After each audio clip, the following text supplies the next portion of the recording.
Продолжает наш эфир выпуск новостей. В студии Сергей Михедов. Здравствуйте. Коротко о темах. Более 200 обманутых дольщиков получат квартиры или компенсации в текущем году. Сколько недостроек планируют завершить? В Якутске завершена реставрация исторического объекта – здания Дома казначейства. Медиков готовят с ранних лет. Например, в Горном районе школьников обучают в профильном медицинском классе. Более 200 обманутых дольщиков получат квартиры или компенсации в текущем году. Права 214 якутян будут восстановлены. Им передадут жилые помещения, для других предусмотрены компенсационные выплаты. Об этом сообщила директор регионального фонда защиты прав дольщиков Наталья Чусовская. Планируют завершить строительство 3 проблемных объектов. Это многоквартирный дом по улице Воинской в Якутске и недострой в селе Чурапча, а также нежилое помещение по улице Петра Алексеева. Компенсации получат 157 человек, вложившие деньги в строительство дома по улице Кальвица, 18 в Якутске. Традиционный отчет правительства республики перед населением планируют провести преимущественно в очном формате с учетом эпидситуации. При этом отмечается, что отчет правительства в текущем году стартует с прямого эфира на телеканале НВК «Саха». Напомним, во время ежегодных отчетов правительства поступает в среднем около 3000 вопросов и предложений от населения. Информацию принимают в работу органы власти разных уровней. Продолжается рост заболеваемости коронавирусом в регионе. Еще 147 человек заразились ковидом в Якутии за минувшие сутки. В Якутске заболели 88 человек, 12 заражений в Среднеколымском районе, 10 в Хангаласском, по 9 в Мирнинском и Нерюнгринском. Еще в 5 районах от 2 до 5 заражений. Между тем, патент на производство вакцины от коронавируса с низкой аллергенностью выдан Петербургскому научно-исследовательскому институту вакцин и сывороток в конце прошлого года. Также институт Гамалеи получил патент на детскую вакцину, которую можно использовать для малышей от месяца. Более того, выдали патент на вакцину, разработанную российской биотехнологической компанией «Биокат». В Ленском районе с 10 января возобновили пассажирские перевозки между селами. Напомним, они были приостановлены в связи с пандемией еще летом. Теперь автобусы снова вышли на линию, ведь спрос жителей на данную услугу постоянно растет. Продолжит Светлана Балеева. В день нашей съемки межселенный автобус отправлялся в поселок Дорожный, что находится в 96 километрах от районного центра. 10-местная «Газель» была заполнена полностью. Для многих жителей, не имеющих личного транспорта, автобус – это единственная возможность выбраться в город. Автобус перестал ходить у нас с лета. И это очень большой удар для нашей семьи, так как мы безлошадные, так сказать. И когда вот в прошлую пятницу мне сообщили, что будет автобус, это для меня вообще была такая шикарная новость. И я сегодня с радостью, с мамой с моей съездили, приехали в город. Записаться на поездку нужно предварительно, за несколько дней до отправки. Желающих очень много, так как автобус до села Дорожный ходит 1 раз в неделю, по средам. Населенные пункты, которые находятся ближе к городу, 2 раза в неделю. Мы с 10 января запустили уже первые рейсы, пошли Орзанахар-Чемча, Бичинча, по графику, согласно графику. На сегодняшний день этот мы график будем выполнять, будет на постоянной основе, я думаю. Но сейчас еще прорабатываем вопрос с Южной Неве, там пока по техническим частям, там был перевозчик, его там сейчас нету, частный. Сейчас пока прорабатываем этот вопрос по Южной Неве и, соответственно, сразу и по Тамане. Решение о возобновлении межселенных перевозок было принято на заседании оперштаба. Связано оно со снижением в районе заболеваемости коронавирусной инфекцией. Сегодня жители сел надеются, что межселенные перевозки опять возобновлены не на короткий период, а все-таки будут снова постоянными. Ведь выбраться в город, особенно в морозы, очень проблематично, но необходимо. Светлана Балеева, Виталий Андреев, Ленск. Идем далее. В Якутске с начала года зафиксировали 27 пожаров. Основная часть из них в жилом секторе.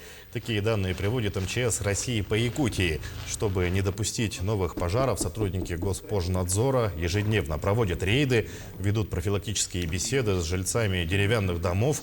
Сегодняшний рейд провели в домах по улице Жарницкого. Жителям напомнили о противопожарной безопасности. С начала года на территории Якутии зарегистрировано около 90 пожаров, основная часть которых произошла в жилом секторе. В результате пожара, воздействия опасных факторов пожара травмировано 5 людей, в том числе 2 детей. Огнеборцами спасено и эвакуировано свыше 65 человек. Основной причиной пожара является нарушение требований пожарной безопасности при эксплуатации электрооборудования и печного отопления, а также неосторожное обращение с огнем. В Якутске завершена реставрация исторического объекта здания Дома казначейства. В республике к столетию автономии ведут работы по реставрации памятников истории и культуры по подпрограмме искусства Госпрограммы развития культуры и туризма. Ныне Дом казначейства – филиал Национального художественного музея республики, галерея зарубежного искусства. На сегодняшний день все работы окончены, проделан демонтаж кровли, фасад стен здания, организован 2-й этаж для офисных помещений и смонтирован новый узел ввода. Также обновлены залы, потолки расписаны позолоченными молдингами. Полностью заменили напольное покрытие. Весной музей примет уникальные картины именитых художников со всего мира. Финансирование было осуществлено за счет федерального бюджета и регионального бюджета нашего республики Саха-Якутия. Лимит финансирования было около 70 миллионов, но мы уложили за 60.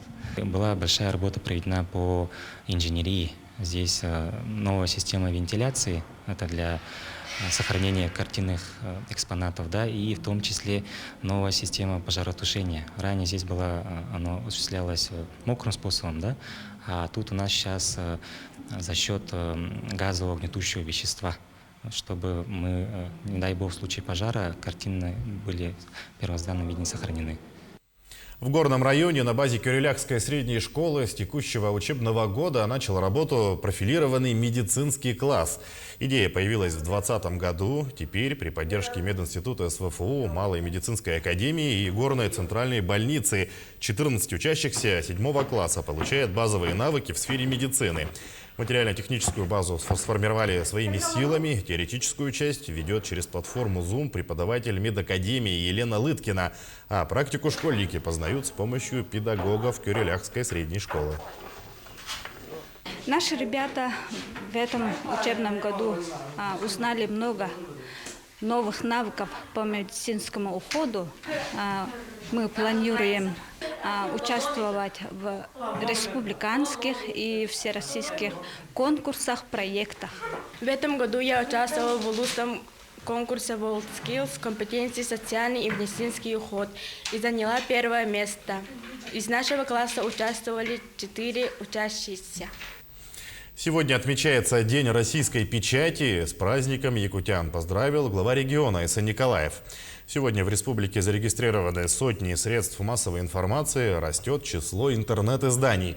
Современная пресса в регионе развивается хорошими темпами на высоком профессиональном уровне, при этом сохраняя традиции. Также глава Якутии выразил отдельную благодарность ветеранам средств массовой информации, которые отдают много душевных сил своему призванию. Сохранять родной язык, повышать престиж печатных изданий и при этом идти в ногу со временем. Такие задачи перед собой видят редакторы районных СМИ Якутии. Сегодня, в День российской печати, они встретились с руководителем администрации главы и правительства республики Георгием Михайловым. Журналисты задавали волнующие вопросы, касающиеся поддержки устных газет и журналов, обновления материально-технической базы. Кроме того, поделились успехами в создании информационных порталов и оперативных площадок в соцсетях. За добросовестную работу редакторам вручили республиканские награды. Газеты, они и журналы, они всегда, вот они есть перед нами. Берешь в руки и читаешь. Даже пусть газета выходит в четверг или пятницу, человек берет и читает. Нам тоже нужно изменять свою деятельность, свою работу, так как надо идти со временем в ногу и создавать социальные сети. И так и делается. Сейчас во многих редакциях есть свои сайты, свои аккаунты в социальных сетях, есть подписчики, но именно периодическая печатная должна жить. И велено жить, потому что все-таки это история. 13 января праздник еще и у тех, кто занимается марками. Именно 13 января 1858 года в России в оборот вошли первые почтовые марки. Чем сейчас живут якутские филателисты, когда наша республика впервые появилась на марках, узнавал Александр Хавренко. В советское время коллекционированием марок занимался чуть ли не каждый второй. И сейчас у многих на антресолях и в кладовках можно найти старые альбомы с марками. Животные, города России, цветы, спортсмены, космонавтика. Темы для коллекций каждый мог выбрать по своему вкусу. Практически в каждом городе существовало сообщество филателистов, людей, объединенных одной общей страстью. Подразделение Всесоюзного общества филателистов, которое образовалось в 1966 году, уже 55 лет. Это было очень большое объединение людей самых различных специальностей, в основном деятелей культуры. У нас было более 500 человек. И в 2012 году, благодаря инициативе директора Арктического почтампа Демида Александровича Устинова, у нас общество было преобразовано в Союз филателистов Якутии. С тех пор мы активно занимаемся выставочной деятельностью, провели более 20 выставок на различные темы. Якутия – нередкий гость на почтовых марках. Каждому значимому событию Почта России выпускает марку или конверт, посвященный нашей республике. Впервые же Якутия на почтовых марках была упомянута в 1933 году в большой этнографической серии. Вышла марка с изображением девушки-якутки на олене, верхом на олене.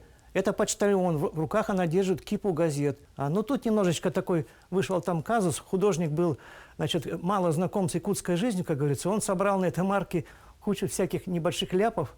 Вот там это в степи, получается, яранги, они проведены электричество, когда на самом деле там в тундре электричества не было. Она почему-то в нарядной одежде тут, ну, такой, немножко такое преувеличение. Вот.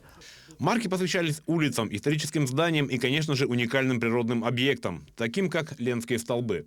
Очень интересный был выпуск у нас, посвященный Ленским столбам. Это включены, которые, значит, достояние ЮНЕСКО. Здесь вот красивые Ленские столбы, здесь сокол-сапсан, который водится на Ленских столбах, и специальными штемпелями они погашены. К сожалению, молодежь сейчас редко увлекается филателией. И огромные коллекции уникальных марок могут остаться бесхозными. Но коллекционеры постарше не отчаиваются. В ближайших планах у них провести большую выставку, посвященную столетию республики. 1 января по старому стилю или 13 января по новому стилю в 1758 году в России началось вхождение почтовых марок. Сейчас почтовая марка – это не только предмет страсти филателистов, но и эквивалент денег, собственно говоря, на почте. Будьте добры, 1 за 5.